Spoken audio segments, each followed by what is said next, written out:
Now record and live on Facebook. All right. We're not on Facebook. We're not going live on Facebook. We're going live on YouTube. There we go. All right. Yeah, let's go. Go live right now. Awesome. And it's just loading. It's going to take it a few seconds here. Stand by. All right, here we go. Ladies and gentlemen, thank you very much for joining us this edition of Leak Project. I'm your host, Rex Bear, and we have George from Germany with us. Now, what we're going to dive deep into tonight, ladies and gentlemen, is what's up with the moon and what's up with this soul harvesting, soul matrix that has been talked about for eons. I mean, you can read about this stuff in the Emerald Tablets of Thoth. You can read about various archons and serpent entities and Gnostic texts. They go back thousands and thousands and thousands of years. And one thing that I find interesting is when George reached out to me and we first started talking, I forgot what we were even going to discuss because we hadn't spoken for a few weeks. We set something up. I'm pretty much a one-man show, and I've talked to so many different people that I should do a better job with my scheduling. But to make a long story short, I said, well, George, what are we going to talk about today? And he said, well, Rex, you do a pretty good job putting a lot of pieces together. Sometimes you miss pieces, I feel. And we're going to talk more about soul evolution. And I want to get into the moon matrix. And I thought to myself, wow, that's funny because I was just thinking about that a couple days ago. So, George, if you would please tell the audience a little bit about yourself. I'd first of all like to thank you for joining me. And you don't have any books to sell. You don't have any website to promote. This is all just knowledge that you want to share freely. That is highly appreciative. I love information. I love knowledge. Knowledge is priceless. So giving us priceless gems for free, how cool is that? Tell us a bit about yourself and where we're going. Okay. Well, I am living in Germany, in Nuremberg, old town. I'm originally from Hungary, Budapest. I was born there. I live here in Germany since 43 years now. I am 43. My parents moved over to Germany, so for work, lived here a better life, and so on. The same old stories as ever. So what can I tell about me? I'm a very ordinary worker. I'm working in a company as an employee. I'm a forklift driver in logistics since 20 years. I'm working in this company in the heart of the Bertelsmann Corporation, let's say. Everyone who knows who controls the world knows who Bertelsmann is. And I'm doing simply my job, but not without a reason. Let us say, if you know, everybody chooses his life, his experiences in the moment before he selects a life to be born in the third dimension. We are talking now in the third dimension, in the slowed down frequency dimension. So every soul has a special purpose. After how can I say it? After it grew over the mature status into the old soul status. And as your will and your consciousness progress, the more you will notice or know what you want to do. But the problem is, on this planet, you have a soul matrix. You have a matrix system. Okay, the word matrix isn't the fitting one. It's an enclosed system, artificially installed from beings which has very old, ancient, let's say ancient empires living here, doing their thing. Some are benevolent, some are malevolent, as you know. But what I want to touch first, Rex, is a question. I want to ask you a question, because if you answer questions, that's when the brain, the neurons start to explode and to find solutions. What do you know about evolution? Not genetical evolution, simple soul evolution. I don't know if I could say I know anything about soul evolution. What I feel is a key component to soul evolution is knowledge, is information. And the more information we obtain, the more experiences that we feel, the more things we see, the more things we touch and hear will have an impact on our soul. The more people we help, the more people that we influence, all of that has an impact on soul evolution, I feel. Now, does that mean that I don't know anything about the fourth dimension, fifth dimension, sixth dimension, whatever? I hear a lot about that stuff, but I don't really have any scientific data to say, yeah, okay, I can see how that would be considered the fourth dimension, and I can see how that could be considered the seventh dimension. What I can see is different elements. I can see the planet as, you know, different kingdoms. You've got the mineral kingdom, you've got the plant kingdom, you've got the animal kingdom, you've got the human domain, which is connection to all of those things: earth, air, fire, water. Maybe that's a part of the soul evolution, is learning how to harvest and use and utilize and balance all of those things in conjunction together. I could go on for quite some time. I don't know if I get the where do you want to go with this though? I mean, why do you ask me that question? Hey, I'm supposed to be answering the questions here. I'm just joking. Yeah, totally joking. For sure. I will explain. Okay. Okay. To understand third, fourth, fifth dimensions.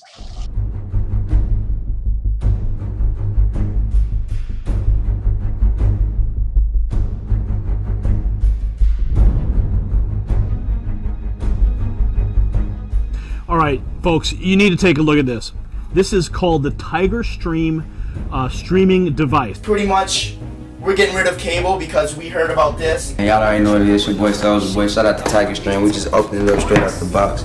Yeah, man. If you ain't got this in your crib, you ain't no big dog, man. And I finally figured out a way to cut the cord for good and no longer pay subscription for cable. This is a really handy device that allows you to stream live content straight to your TV. The Tiger Stream is the best media streaming Android device that I've ever used. When it comes to looking for something to watch, I swear, the Tiger Stream box is king. From the moment you open the box, the Tiger Stream is going to stand out from all the other streaming box providers. I put this thing through its paces, and let me tell you guys, this thing is a game changer. If you're like me and you are sick and tired of feeding the beast, with all the content this device can access, it literally pays for itself in just a few months. This is hands down one of the best options for a direct cable or satellite replacement box I've ever used. How much money do you pay for cable, you know, paying it to Comcast? Every movie ever made since the 1930s. Well, this new device right here, this device is going to change the game altogether.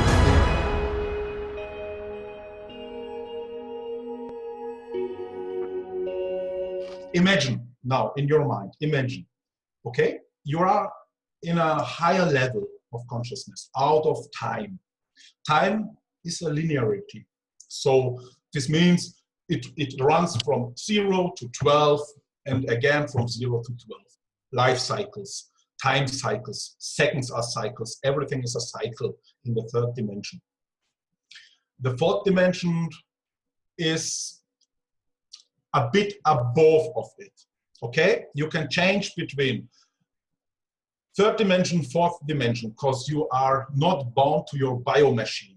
Your biomachine is influenced by your consciousness, your will. Your will forms energy. Energy is frequency. If you have a strong will, you can project, manifest matter. Very simple. It's very simple. If you're a painter, you have an image in your brain, then you get how can I say it, a will, a focus, and you will materialize it on paper. Your will materialize it on paper because you had it in your mind. So imagine one thing. If I digress, like you always say, stop me. But Imagine one thing. You are out of time. Now you are looking at the whole universe as a bubble. Let's say as a bubble, okay? You are the creator. I call him Vater Ghost, Geist in German, like Zeitgeist, time spirit, okay? I call him Father Ghost. His name, you couldn't speak his name. His name can only be spoken in soul language. Soul language is picture, emotion, sound, image, and feelings together. Everything's together, not separated. The lower the frequency, the more separated are everything. So, Father Geist, as I call him, thinks of, let's say, to materialize a world which can inhabit life, a soul system, a solar system, sun, planets, moon, everything what needs to be in it, okay? It would take a nanosecond to materialize it, cause past, present, and the future are mixed together if you are out of time. Everything happens instantly. So if you're on a third dimension, then you will see this effect in a very, very slow motion effect. Like the scientists, the scholars looked into the stars and saw how, and thought how planets manifested, how it happened over billions and billions of years. Out of time, this happens instantly. If you are in a low frequency realm, you would see it over billions of years. Yes, for a human with 80 years, it would take eternity, but not out of time. So, to soul evolution. Okay, there is this planet. It can bear life. The conscious universe, which has a soul, which is a soul, a high evolved soul, where everyone will come one day. Time is relative. Time doesn't matter in higher realms. It's only for third dimension and lower realms. If you see, there is this world in a green habitable zone. Father Ghost, as I call him, sorry for that, will send his energy to this planet. It will give it consciousness. Like every planet has some kind of consciousness, soul energy.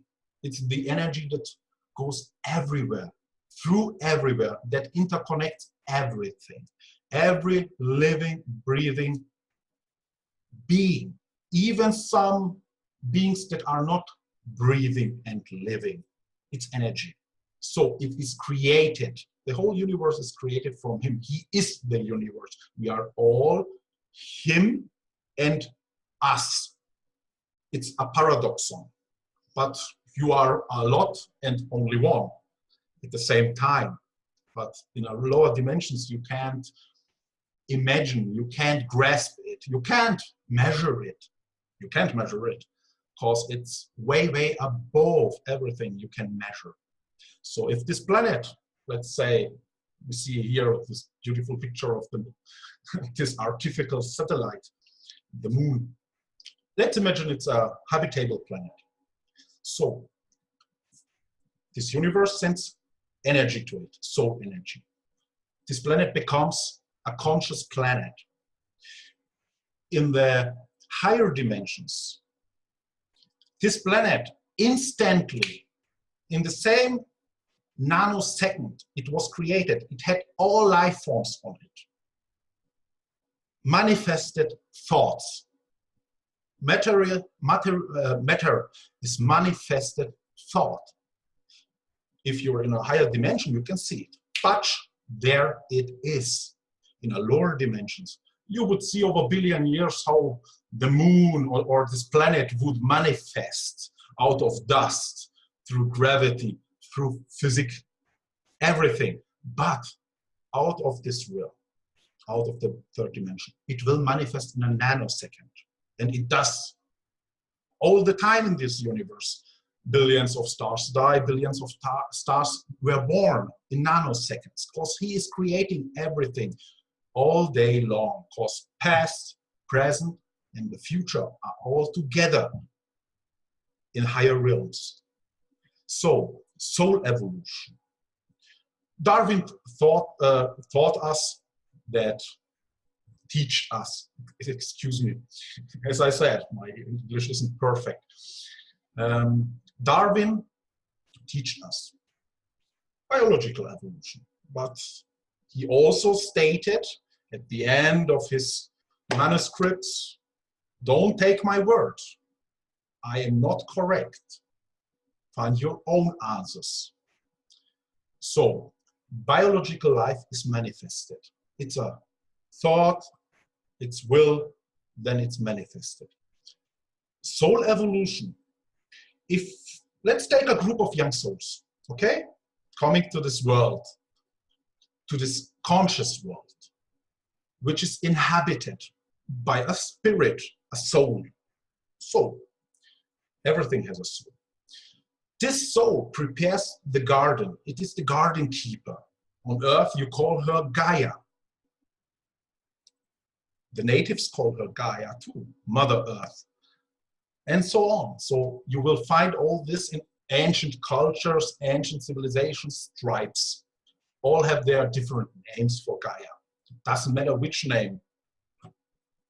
The devil comes with 1,000 names. God comes with 1,000 names. It doesn't matter what name you give him. It's the meaning for you, which it has. So, a young group of souls, young virgin souls, unaffected of everything, come to this planet. Beautiful picture. Imagine now, you want to grow. So you begin. Life comes out of the water. That's what the scientists say. Yes, but not biologically, spiritually. Why? If you want to exercise, to earn experience, you have to live short cycles. And the first beginning is short cycling. You live through flora and fauna in the seas. Which creature is the highest one? In the seas, my friend. Answer me, which is the most evolved, the most conscious creature in the seas? The dolphin? Exactly. So it is perfectly tuned. Wait. Yes. I'm sorry, I'm wrong. It's the merman.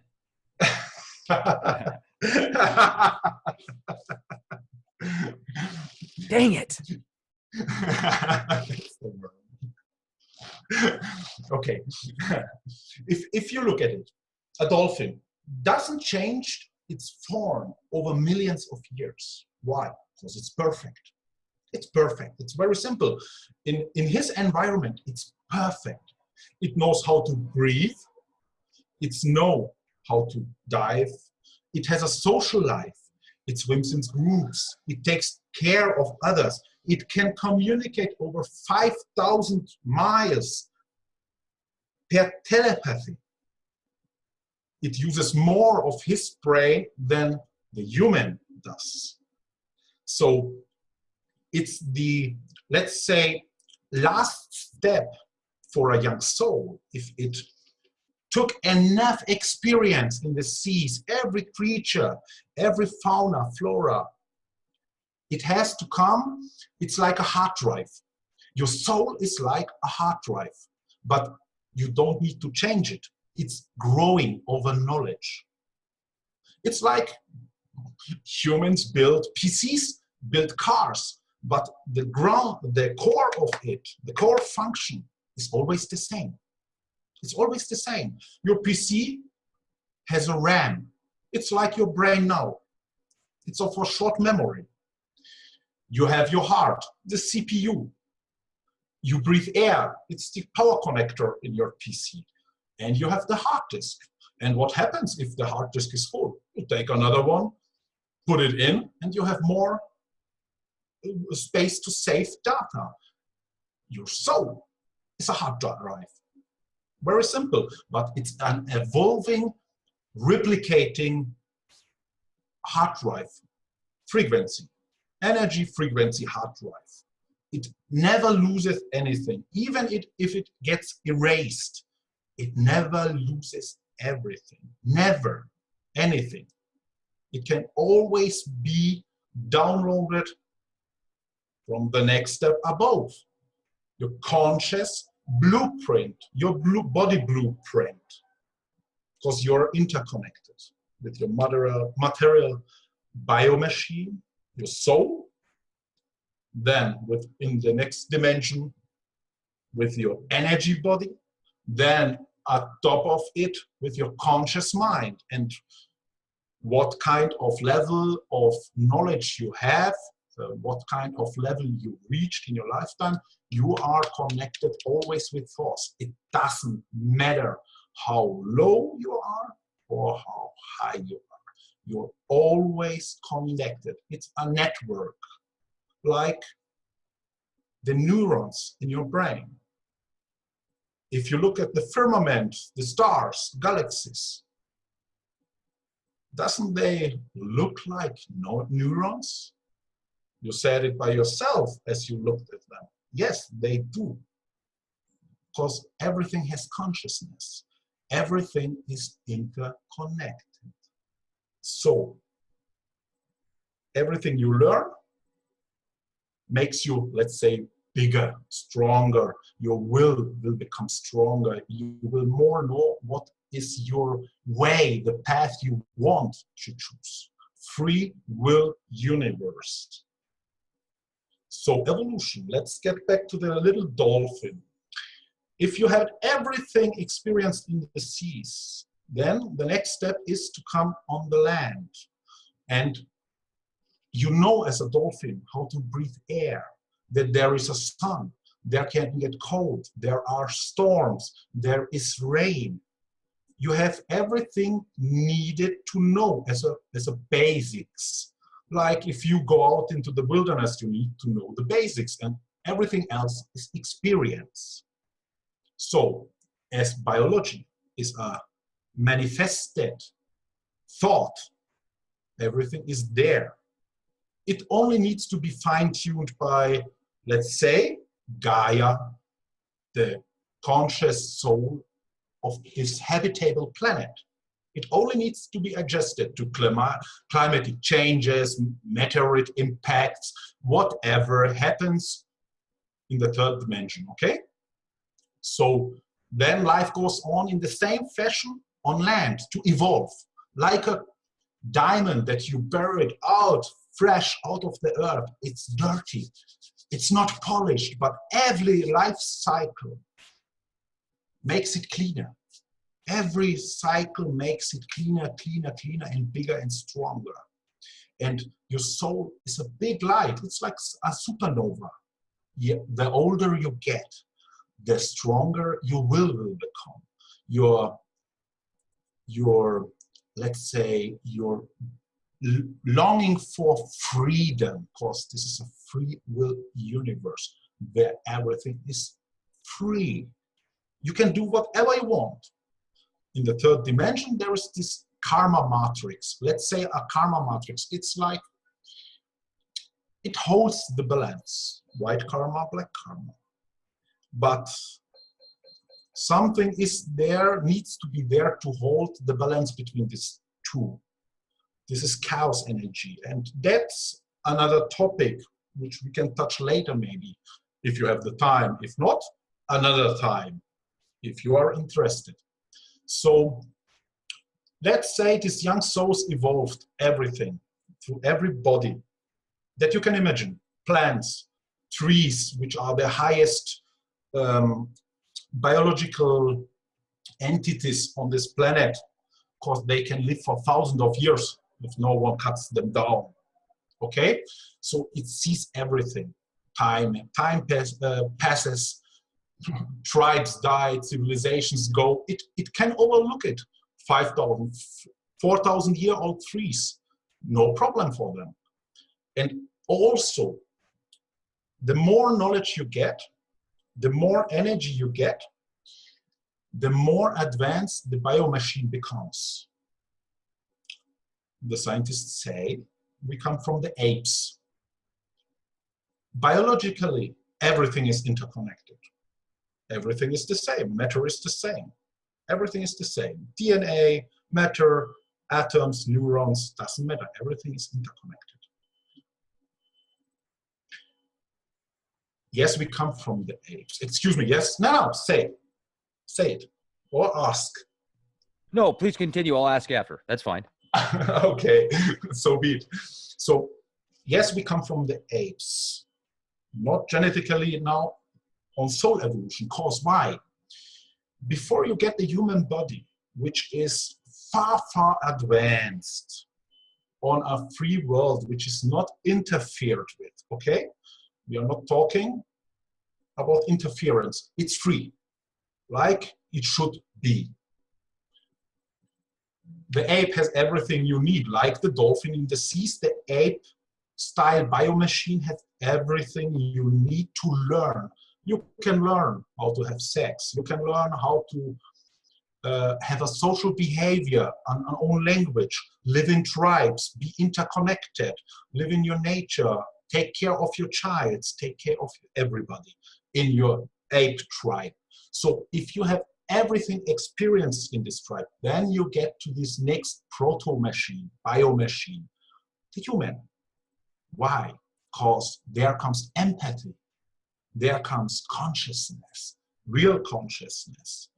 It's like, I'll take a Lamborghini. It's very exclusive. It's very special. It's for the ones that can drive it. Okay, it's a stupid example now. Excuse me for it. But you have to get always the better biomachine till you are far enough advanced in your soul energy, soul consciousness, knowledge, experience, that you can leave your home planet without technology. Technology is only a tool, nothing else. But if your society grows freely, evolution, soul evolution will be far more faster than technology can get. So you will, as a soul spirit, a free soul spirit, how can I say, advance far, far more than technology. And you overcome technology, because will is everything you need to travel to the stars. If your whole civilization has a high consciousness, they don't need technology to travel. Technology is needed for third and fourth dimensions. Fourth dimension has a frontier, a veil, a border, because karmic system is not without a reason. If you have a lot of karma, it's like concrete on your feet, and you can't go on the top of the water so you can breathe. If you want to evolve, then you have to rely. If you don't get your negative karma clean, or you think doesn't matter to me, cause it's okay that I rule an empire and I rule thousands of worlds and enslave trillions, billions of species. Who cares? I'm a god here. Then you can't go. You have to use technology, but technology is always limited. This is at the moment a very, very short, concentrated input. You would need for this a lot of hours to dive in everything. Deep, deep, deep, deep, deep in it. Very deep run in. So you wanted to ask me something, Rex. I'd like to get into this soul matrix that you said you know about, the moon soul cube. And I just want to add something to that, because I remember several years ago, I read a bit about how, you know, somebody supposedly, I think it was John Lear's grandson was a part of a remote viewing session. And, you know, this is internet, so I don't have any validation. But what was interesting about it was the discussion about how this soul cube on the moon was actually, people were able to remote view when this guy died. They followed his soul to this location on the moon. And one thing that I do find fascinating about the moon is it's absolutely an anomaly. Whether or not you want to believe the information that's readily available about how there's 6 giant maskins on the moon that act like thrusters and they can't describe why they're there. And, you know, you can say that there's these enormous craters that have different widths, but they're all about the same depth. Satellites pick this thing ringing like a bell after, you know, anything hits it or lands on it. Yes, we know that the footage that we were shown on the television, the moon landings, yes, that stuff's fake. However, they've definitely been to the moon. They're just not showing us what's out there. And I've got images of the moon like right here. This is from a 9.5-inch telescope. I've got an 8-inch telescope that's good enough to get these same images from the moon, and the details are incredible. But then when you see stuff like this, this is from the moon. That is not a natural anomaly. It looks like there's a little lake next to it, a little bed of water. It looks like there's some trees below that. And then you can see the structure. And hey, maybe this isn't from the moon. Maybe this image right here is swamp gas from Uranus. Maybe it was taken in Greenland. You know, that's the new thing now. Everything you see from NASA is either CGI or comes from Greenland. Now, don't get me wrong. I think there's a lot of stuff that comes from NASA that is CGI and fake, yet a lot of the other stuff that we see isn't just from NASA. People give NASA way too much credit. There's plenty of amateurs out there that can validate information. And where am I going with this? I remember having a conversation with somebody that I'm very close to yesterday about the moon and about how if the moon isn't even real, then why do they have moon signs? Why does astrology have, you know, these different references, astronomy have different references of the moon and different gods being in connection with it? But then you can read about the people that talked about pre-moon. Could the moon have actually been the cause of the great floods by moving the moon there? And was the moon put there by Anu or the dynasty of the Anunnaki? And is there some type of control grid in there where they're harvesting the souls? I mean, there's a lot of questions to be asked, and this can become very woo-woo. And at the same time, you can add a lot of validation points to this to kind of back up your stories with all of the prophecies and ancient texts and connection points and philosophers. There's just so much, and plus the physical data, the data that we've seen, these rocks where they've dissected them underneath microscopes and they look like these titanium alloy synapses that are embedded and fossilized. There's just so many different possibilities. Ingo Swann, one of the greatest remote viewers of all time, the stories he talks about there being naked humanoids out there in a green mist doing some type of mining. I find that interesting because I don't think there's any mining going on the moon. I think it would be more like maybe repair work or something like that, because if it is a structure, why would they mine it? Why would they mine their structure? They would just be repairing it or whatever. But it's just fascinating to think about the control. And then you get into the demiurge, you get into the Gnostic text, you get into the manipulation of humankind still to this day, and all these weird beings and centaurs and stuff like that previously to the flood, and all the stuff that we're seeing now. Even maybe they control everything and they've learned how to harvest energy off of even the calendar, the days, the body parts, even the planets that we see in the alignment, the way everything's set up with CERN-like technologies, Hadron Collider type technologies, Shiva weapons that have been talked about for thousands of years, cosmic weapons. Then you see Shiva in front of CERN, and there's this weapon that can manipulate time and matter in these Vedic texts that say Shiva gave this entity that weapon, and now Shiva is in front or in the courtyard of the CERN facility. So it's like they throw it in our face. People have to take these little nibbles and take these little breadcrumbs and come to their own conclusions. So I kind of like how you're talking about the higher archetypes of essence and of source and being able to transfer consciousness into these higher realms. If you could be an entire planet, then you could fill everything within that planet. Or you could just be the plankton, or you could just be a dolphin, or you could just be a bird, or you could be multiple birds, or you could be multiple planets, or you could be the cosmos and understand that consciousness. But let's get into what you know about the moon matrix. Okay, well, to understand for the people who always say, no, the moon is not fake or something else, I say this to the people which are conscious, which are realistic, and even if it's physics, if you have this universe, okay, it's now a ball. It's like a ball. It's turning in one direction. It has frequency, energy. So if it's turning to the left side, let's say, everything in it will turn to the left side. So imagine it turns to the left side. It's like if you have a cup of milk, you have a spoon. You are the universe, and you are turning the milk. If you put cacao in it, chocolate, then you will see how the chocolate will move with the spoon. It's gravity, it's third dimension physics, it's very simple.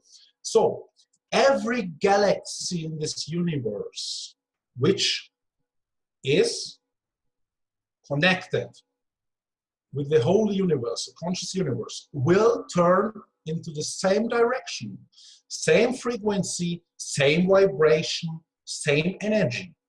Every sun in the galaxies will turn, every planet in the galaxy will turn the same way, and every solar system, every moon around the planet will turn in the same way.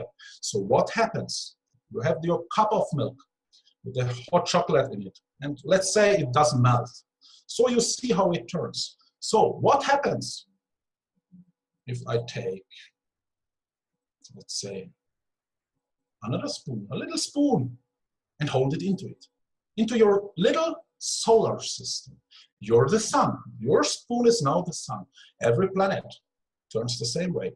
I hold in it another spoon, and I am fixated. Oh, no, I turn against your gravitation. That's artificial. Excuse me, artificial. So it don't belong there. If you look at Deimos, Phobos, the Mars moons, look at the moon. My friend, the moon, if it would be naturally, it would turn in the same way like your solar system. It wouldn't stand still. It has a perfect circled, let's say, help me, path around the Earth. It orbits the Earth in a nearly perfect circle. Which other object does it? Satellites. Satellites does it. Everything that is natural has an egg shape, oval, because gravity pulls in everything. But the moon has a circle way to go, and it doesn't turn. Why does it not rotate? So it's like my spoon in your hot chocolate milk. I define what it will do, not you, because it's artificial. Very simple. If you look at Iapetus, the Saturn moon, Death Star, whatever, doesn't matter what it is.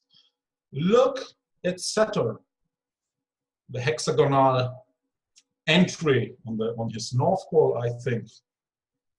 It has no ice, only some strange dust, which even NASA admitted some weeks ago, as they flew with a Cassini sound satellite through it. So everything that doesn't behave with the third dimension physics is a crafted object. It's placed somewhere. If it counter-rotates, that's a sign for a stabilization. If you are conscious enough, have enough knowledge, you learned a lot, and you watch out to the stars, and you see everything is in harmony, always rotating in the same principle, except two moons or one of your moons, then this is like a message. Open your mind, look at it, and question, why doesn't rotate the moon?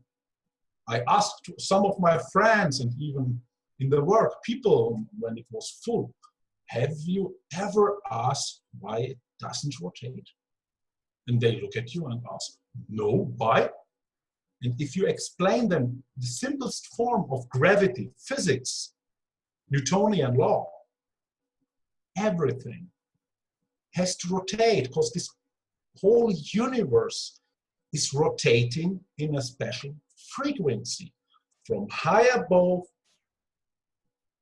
to the down and again up in different frequencies, in different shades of color, in different shades of sounds, in different shades of feelings, in different shades of consciousness. And that's this beautiful picture of this construct, yes.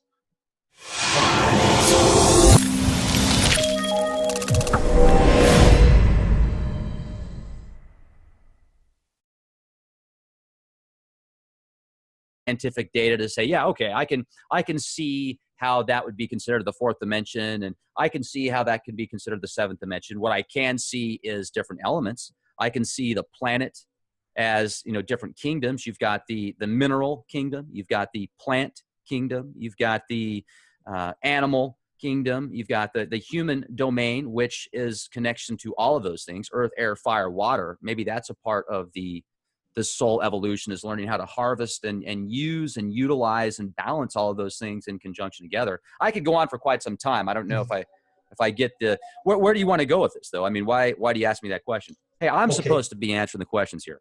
I'm just joking. Yeah, totally joking. For sure.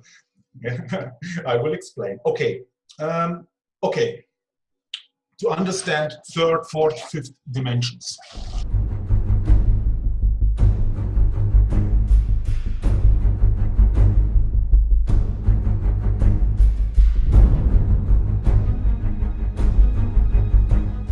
All right, folks, you need to take a look at this.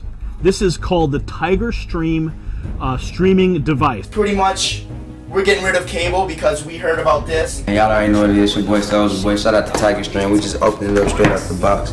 Yeah, man. If you ain't got this in your crib, you ain't no big dog, man. And I finally figured out a way to cut the cord for good.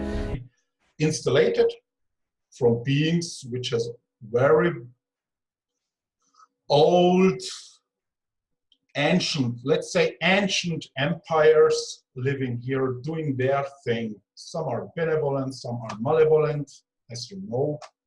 But what I want to touch first, Rex, is a question.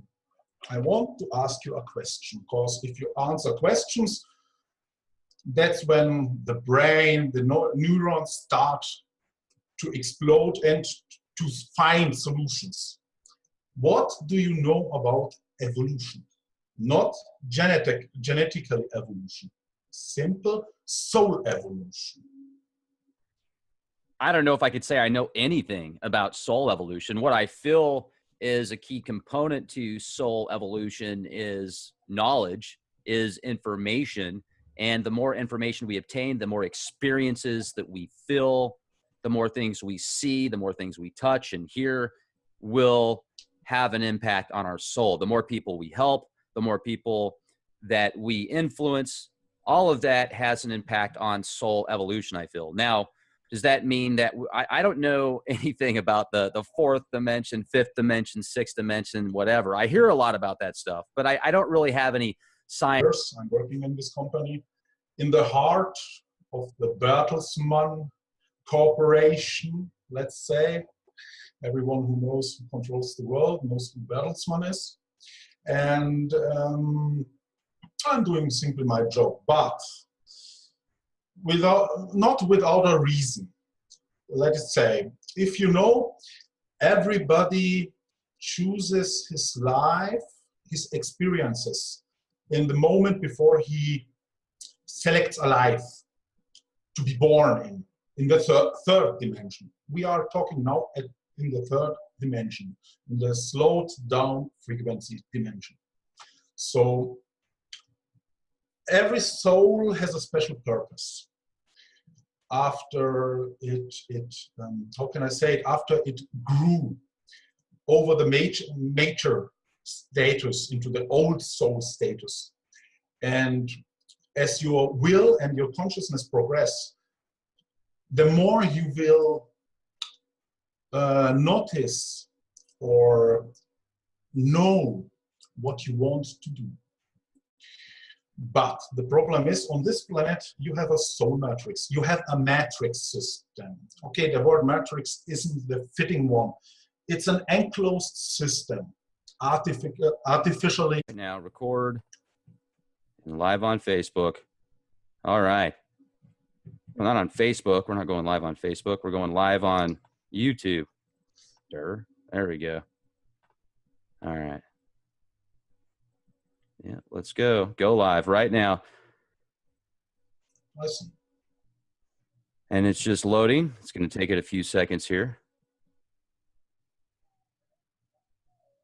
Stand by. All right, here we go.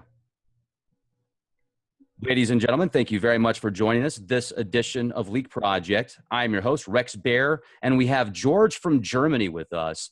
Now, what we're going to dive deep into tonight, ladies and gentlemen, is what's up with the moon and what's up with this soul harvesting, soul matrix that has been talked about for eons. I mean, you can read about this stuff in the Emerald Tablets of Thoth.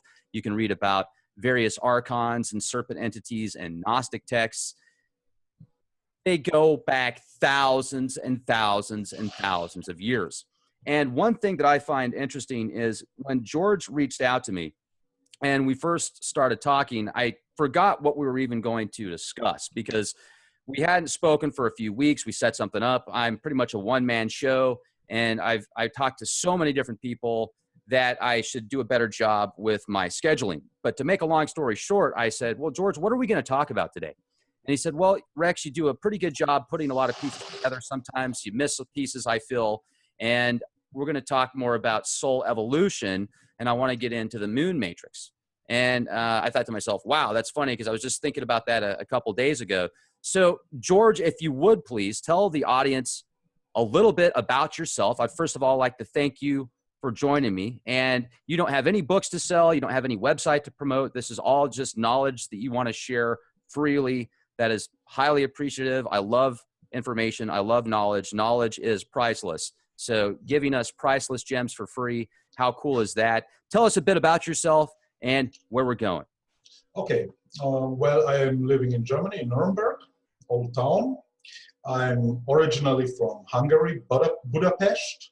I was born there. I live here in Germany since 43 years now. I am 43. My parents moved over to Germany, so for work, lived here a better life, and so on. The same old stories as ever. So what can I tell about me? I'm a very ordinary worker. I'm working in a company as an employee. I'm a forklift driver in logistics since 20 years.